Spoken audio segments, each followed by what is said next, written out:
Romeo and Juliet takes place in Verona, Italy. Two of the most important families in that city, the Montagues and the Capulets, have a long-standing feud with each other. At the beginning of the play, Montague and Capulet servants get into a fight with each other. Benvolio, a Montague family member, tries to break up the fight, but one of the Capulets, Tybalt, starts fighting with Benvolio. Finally, the prince comes and breaks up the fight. He tells Montague and Capulet, the head of each family, that they'll be put to death if this happens again. Afterward, Montague and Lady Montague ask Benvolio where their son Romeo was during the fight. Benvolio says Romeo's been moping around by himself, but he'll find out why. Romeo tells Benvolio that he's lovesick. He's in love with a girl named Rosaline who doesn't love him back. Benvolio promises to help Romeo forget about her. Count Paris says he wants to marry Capulet's only daughter, Juliet. Capulet wants Paris to wait a few years because Juliet's only 13, but says Paris can see if she's interested. He invites Paris to a feast that night. Capulet's servant walks around town trying to invite a list of people to Capulet's feast. The trouble is the servant can't read. He stops Benvolio and Romeo and asks them for help. Romeo sees Rosaline's name on the list, and Benvolio says they should crash the party so Romeo can compare Rosaline to other girls and get over her. Romeo agrees to go, but just so he can see Rosaline. Lady Capulet, Juliet, and Juliet's nurse discuss the fact that Paris wants to marry Juliet. Lady Capulet and the nurse sing his praises.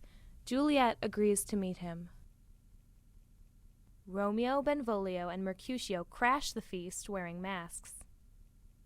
At the party, Romeo sees Juliet and forgets all about Rosaline. He's in love. Capulet's nephew Tybalt recognizes Romeo's voice and is furious that Romeo snuck in. Capulet orders Tybalt to let it go because he doesn't want fighting at his feast. Romeo finds Juliet, holds her hand, and gets her to let him kiss her. All of this while the two of them talk to each other in poetry. After this encounter, each one tries to find out who the other is. They're upset to find out they're from rival families, but both of them decide they're too much in love to go back. After the party, Romeo ditches his friends and climbs over an orchard wall to see Juliet. He sees her on her balcony, talking to herself. Before she realizes Romeo is listening, Juliet says she's in love with him. Romeo steps out of hiding and says he loves her too. Romeo asks his priest, Friar Lawrence, if he'll conduct a marriage ceremony. Friar Lawrence is concerned about how quickly Romeo switched from Rosaline to Juliet, but agrees to do it because he thinks it will bring peace to the feuding families. Mercutio and Benvolio tell Romeo that Tybalt wants to challenge him to a duel. Juliet's nurse comes along wanting to talk to Romeo in private. Romeo tells her to have Juliet come to Friar Lawrence's that afternoon so they can get married.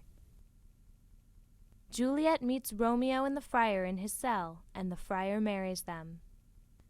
Later, Tybalt finds Romeo and tries to start a fight. Romeo won't fight Tybalt because Tybalt's Juliet's cousin.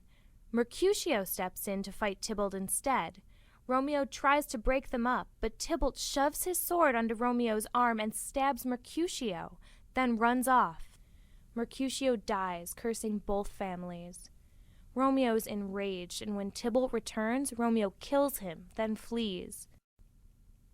The prince arrives, and Benvolio tells him what happened. The prince declares that Romeo is banished from Verona. Juliet is impatiently waiting for her wedding night with Romeo when the nurse comes in and tells her that Romeo killed Tybalt and has been banished. Juliet is mad at Romeo at first, but then decides she's on Romeo's side. Juliet sends the nurse to tell Romeo to spend the night with her. Friar Lawrence breaks the news to Romeo that he's been banished, and Romeo wants to kill himself. The nurse arrives and tells Romeo to go to Juliet that night. The friar tells Romeo to go to Mantua the next morning and wait for the friar to send word. Capulet decides he's going to make Juliet marry Paris in just 3 days. After spending the night together, Romeo and Juliet playfully argue about whether it's dawn until they can't deny it and Romeo leaves. Lady Capulet tells Juliet she has to marry Paris. Juliet refuses, but Capulet himself comes in and tells her he'll disown her if she doesn't do it. Juliet goes to see Friar Lawrence and tells him that she'll kill herself if he can't show her a way out of her predicament. He gives her a vial with a drug in it and tells her to agree to the marriage, then take the drug the night before the wedding. For 42 hours she'll seem like she's dead, and the family will lay her in the family tomb. Friar Lawrence will write Romeo to tell him what's happening, and the two will be waiting when she wakes up and can take her off to Mantua. Juliet agrees. Juliet goes to her father and tells him that Friar Lawrence has taught her to be obedient. Capulet is so happy with the change of heart that he moves the wedding to the very next day. That night, Juliet debates with herself about taking the drug, thinking about how scary it would be to wake up in a tomb, but she decides to take it anyway. The next day, the Capulets find Juliet in bed, dead. Paris and Friar Lawrence arrive for the wedding. Capulet, Lady Capulet, the nurse, and Paris all lament that death has robbed them, but Friar Lawrence tells them that Juliet is in a better place. They prepare to take Juliet to her tomb. In Mantua, Romeo wakes up expecting good news. His servant, Balthazar, arrives and tells him Juliet is dead. Romeo decides to kill himself and lie next to Juliet. He goes to an apothecary, a guy who makes and sells medications, who's really poor, and bribes the man to sell him poison, which is a capital crime. A priest named Friar John tells Friar Lawrence that he couldn't deliver the news about Juliet's fake death to Romeo.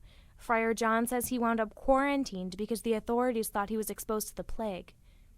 Friar Lawrence sends him out to get a crowbar and says that Juliet will wake up within 3 hours and be angry with him for not telling Romeo.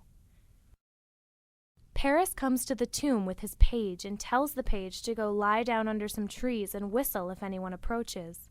He brings flowers to Juliet's grave. The page whistles because Romeo's coming, so Paris hides. Romeo arrives. He tells Balthazar to go, but Balthazar hides and sticks around anyway. Romeo opens the tomb. Paris tries to arrest Romeo. Romeo tells him he's there to kill himself and he doesn't want to hurt Paris, but Paris insists on arresting him, so they fight.